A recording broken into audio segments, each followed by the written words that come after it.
ചെയ്യാൻ പറ്റിയില്ല. ഞാനിത് ചെയ്യാൻ പറ്റില്ല എന്നായിരുന്നു ആദ്യം വിചാരിച്ചിരുന്നത്. ചില ഡേറ്റ് ക്ലാഷ് ഒക്കെ ഉണ്ടായിരുന്നു. പിന്നീട് വീണ്ടും ഒമർ വിളിച്ചു. ഇന്ന് എനിക്ക് തോന്നുന്നു അവസാന ദിവസമാണെന്ന് പോകണ്ട ഒരു സോറി ഉണ്ടെന്ന് ഇത് കഴിഞ്ഞിട്ട്. എന്തായാലും സിനിമയിൽ പറയുന്ന പോലെ ഒമർ ഫൺ തന്നെയായിരുന്നു സെറ്റ്. ഭയങ്കര സന്തോഷമായിരുന്നു, ഭയങ്കര എൻജോയ് ചെയ്ത് അടിച്ചു പൊളിക്കണം. അപ്പൊ എന്തായാലും സിനിമയിലാണെന്ന് വിചാരിക്കുന്നു. ഈ ഫണ്ണൊക്കെ സിനിമയിലുണ്ടാവും ഉറപ്പായിട്ടും. അതെ, അപ്പൊ എന്തായാലും എല്ലാവരും കാണും പടം, എന്തായാലും ഉറപ്പാണ്. Thank you. ഉമ്മറിക്കയുടെ കൂടെ ചാൻസ് എന്ന് പറഞ്ഞ മൂവിയാണ് ഞാൻ ചെയ്തത്. സോ അതിൻ്റെ ഇനീഷ്യൽ ടൈമായിരുന്നു. ആൻഡ് അതൊരു നല്ലൊരു സോണി മിസ് എന്ന് പറയുന്ന കഥാപാത്രം ഭയങ്കരമായിട്ട് സെൻസേഷൻ ആക്കിയ ഒരു സൂപ്പർ ഡയറക്ടറാണ്. നല്ല അടിപൊളിയായിട്ട് യൂത്തിന്റെ സബ്ജക്ട് എങ്ങനെ ഓഡിയൻസിലേക്ക് എത്തിക്കാൻ പറ്റുന്ന ഒരു ഡയറക്ടറാണ്. യൂത്തും ഫാമിലിയും എല്ലാവർക്കും കൂടിയാണ്. സോ ബിഗ് ബോസ് ഹൗസിൽ നിന്ന് ഇപ്പം വന്നതേ ഉള്ളൂ. ആൻഡ് ഞാൻ അറിഞ്ഞു ഉമ്മറിക്കയുടെ ഒരു അടിപൊളി പടം ഒരെണ്ണത്തിന് വരാൻ പോകുന്ന. സോ ഓടി വന്നതാണ് ഓർക്ക. ആൻഡ് എല്ലാം സൂപ്പർ ഡൂപ്പർ, എല്ലാവരും ആർട്ടിസ്റ്റുകൾ ഇതിലുണ്ട്.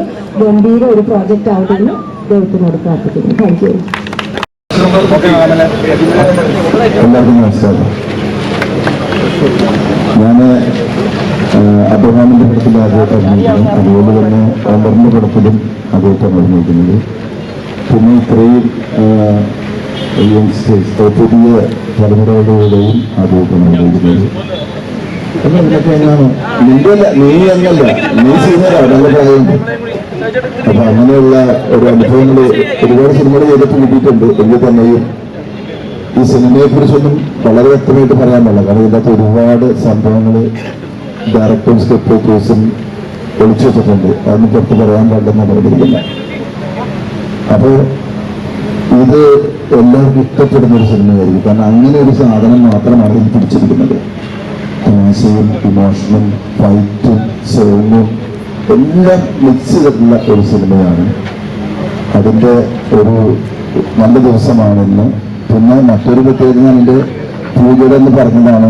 ഈ മുറ്റത്ത് ഇവിടെയായിരുന്നു പഞ്ചാബി ഹൗസ് ഷൂട്ട് ചെയ്തത്. അതൊരു ഞാൻ അന്നും പറഞ്ഞതെന്ന് പറയണം, എൻ്റെ ജീവിതത്തിലെ എൻ്റെ ഓസ്കാർ അവാർഡാണ് ആ സിനിമ. അതുപോലെ തന്നെ ഈ സിനിമയും ഒരു വൻ ഹിറ്റായിട്ട് മാറും എന്ന് ഒരു നല്ല പ്രതീക്ഷയുണ്ട്. അങ്ങനെയാണ് ഇതിൻ്റെ ഷൂട്ടിംഗ് ഒക്കെ അനുഭവപ്പെട്ടത്. അന്ന് പഞ്ചാബി ഹൗസ് ചെയ്തപ്പോഴും എൻ്റെ കൂടെ ഉണ്ടായിരുന്നത് ആൽബിയാണ്. എൻ്റെ കൂടെ അല്ല, ഞങ്ങളുടെ കൂടെ മൊത്തം ഉണ്ടായിരുന്നു. ലാലക്കുന്ന ലാലിൻ്റെ കൂടെ ഉണ്ടായിരുന്നു. സോങ്ങിലൊക്കെ അഭിനയിച്ചിട്ടുണ്ട്. ആൽബി ഡെയിലി വായിക്കുന്നത് ആൽബിയാണ്. ഇപ്പൊ പുള്ളി DOP ആണ്, ഒരു വലിയ DOP ആണ് മലയാള സിനിമയിൽ. എന്തായാലും വളരെ സന്തോഷമുള്ളൊരു ഒരു നിമിഷമാണ്. അതുപോലെ തന്നെ അത് ഇവിടെ വെച്ചായതുകൊണ്ട് തന്നെ അതിലേറെ സന്തോഷമുണ്ട്. എല്ലാവിധ ആശംസകളും നേടുന്നു. ആ സിനിമയില് ഇടത്താർക്കും ഞങ്ങൾ അടിപൊളിയാക്കും. Thank you very much. സാധാരണ എല്ലാ ദിവസവും അമീർബോ നിങ്ങളുടെ ബാബോനെ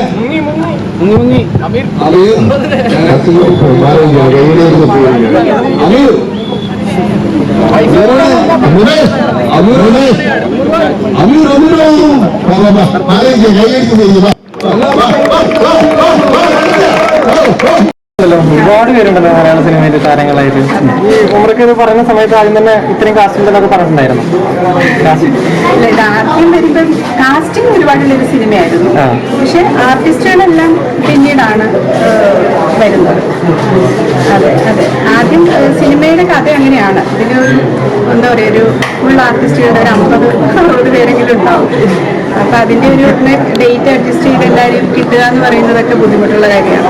പക്ഷെ എങ്കിലും അതെല്ലാം തരണം ചെയ്ത് നമുക്ക് ഇത്രയും ആർട്ടിസ്റ്റുകൾ ഇതിൽ ജോയിൻ ചെയ്തിട്ടുണ്ട്. എനിക്ക് തോന്നുന്നു ഇതിൻ്റെ ഒരു ഭാഗ്യം എന്താണെന്ന് ചോദിച്ചാൽ ഇതിന്റെ കഥ കേൾക്കുമ്പോൾ തന്നെ എല്ലാ ആർട്ടിസ്റ്റുകളും എന്താ പറയുക ഭയങ്കര ഇൻട്രസ്റ്റഡ് ആയിട്ട് അവർക്ക് ഇല്ലാത്ത ഡേറ്റുകൾ പോലും അവർ അഡ്ജസ്റ്റ് ചെയ്ത് വന്ന ഒരുപാട് ആർട്ടിസ്റ്റുകൾ സബ്ജക്റ്റ് സാരംഗ് എന്ന് പറയുന്ന ആളാണ് ഇതിന്റെ തിരക്കഥ എഴുതിയിരിക്കുന്നത്. അപ്പം ആ തിരക്കഥ അദ്ദേഹം അവതരിപ്പിക്കുന്നത് അദ്ദേഹത്തിന്റെ അവതരണം ഒരു പ്രത്യേക രീതിയിലാണ് സാരംഗിന്റെ. എനിക്കൊന്നും ഞങ്ങൾ അബാം മൂവീസ് ചെയ്യാനായിട്ട് ഈ കഥ കേൾക്കുമ്പോൾ പോലും ഒരുപക്ഷെ സാരംഗല്ല കഥ പറഞ്ഞിരുന്നെങ്കിൽ ഒരുപക്ഷെ ചിലപ്പം ഈ പറയുന്നതിൽ ഒരു ഇംപ്രഷൻ വരുന്നുണ്ട്. കഥ പറയുമ്പോൾ നമ്മൾക്കത് കേട്ടിരിക്കുന്നതിൽ അപ്പം എനിക്കൊന്ന് സാരംഗ് ആ ഒരു കാര്യത്തിൽ ഭയങ്കരമായിട്ട് ഞാൻ വിചാരിച്ചു തരാൻ പറ്റില്ല. കുറേ അതൊരു മൈക്ക് മാത്രം എന്താ പറഞ്ഞത് സാരൻ അത് പറഞ്ഞപ്പോൾ എനിക്ക് തോന്നുന്നു മിക്ക ആർട്ടിസ്റ്റുകളും ഈ സിനിമയിൽ എന്താ പറയാ ഒരു ഡേറ്റ് ഒന്നും ഇല്ലാത്ത ഒരുപാട് ആർട്ടിസ്റ്റുകളും നമുക്ക് വേണ്ടിയിട്ട് ഡേറ്റുകൾ അഡ്ജസ്റ്റ് ചെയ്തിട്ട് സിനിമയിൽ ജോയിൻ ചെയ്തിട്ടുണ്ട്. അത് നിങ്ങളിപ്പോൾ കണ്ടാണ് പോസ്റ്റിൽ എത്ര ആർട്ടിസ്റ്റുകൾ ഇതിലുണ്ടെന്നുള്ളത്. അതൊരു പക്ഷേ ആ കഥയുടെ ഒരു രസമാണ്. ഞാൻ പറയുന്നില്ല ഭയങ്കര സംഭവമാണെന്നല്ല പറയുന്നത്. ഭയങ്കര രസകരമായിട്ട് പോകുന്ന ഒരു സാധനമായിരിക്കും. ഒരു കളർഫുൾ സിനിമ, മാസവും ഹ്യൂമറും എല്ലാം കൂടെ ഒന്നിച്ച്. ബാഡ് ബോയ്സ് എന്ന് പറഞ്ഞ ബാഡ് ബോയ്സ് അത്ര ബാഡൊന്നും അല്ല കേട്ടോ ഞങ്ങളുടെ ഗുഡ് ബോയ്സ് ഫൺ ബോയ്സ് ആണ്. പക്ഷെ എനിക്ക് എപ്പോഴും എന്താ പറയുക, ഇപ്പൊ എന്നെ പറ്റിയാണെങ്കിലും ഞാനിപ്പം ബാഡ് ഗേൾ എന്ന് പറയാനാണ് ഇഷ്ടപ്പെടുന്നത്.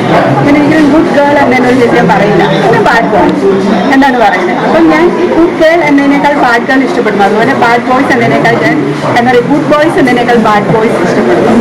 അതിൽ നമ്മൾ ആ ബാഡ് ബോയ് എന്നുള്ളതിന് നെഗറ്റീവ് മാത്രം പിടിക്കില്ല. നെഗറ്റീവിൽ എപ്പോഴും ഒരു പോസിറ്റീവ് ഉണ്ടാവും അല്ലേ? എല്ലാം അങ്ങനെയാണ്. എല്ലാ നെഗറ്റീവിലും ഒരു പോസിറ്റീവ് ഉണ്ടാവും എന്ന് വിശ്വസിക്കുന്നു. പക്ഷെ ബാഡ് ബോയ്സ് തകർക്കും. എല്ലാവരുടെയും ഒരു സപ്പോർട്ട് വേണം. എല്ലാവരും ഈ മഴയത്ത് ഇപ്പോൾ പെട്ടെന്ന് തന്നെ മഴ വന്നു. മഴയത്ത് ഇവിടെ ഞങ്ങളെ സപ്പോർട്ട് ചെയ്യാൻ വന്നതിൽ ഒരുപാട് സന്തോഷം.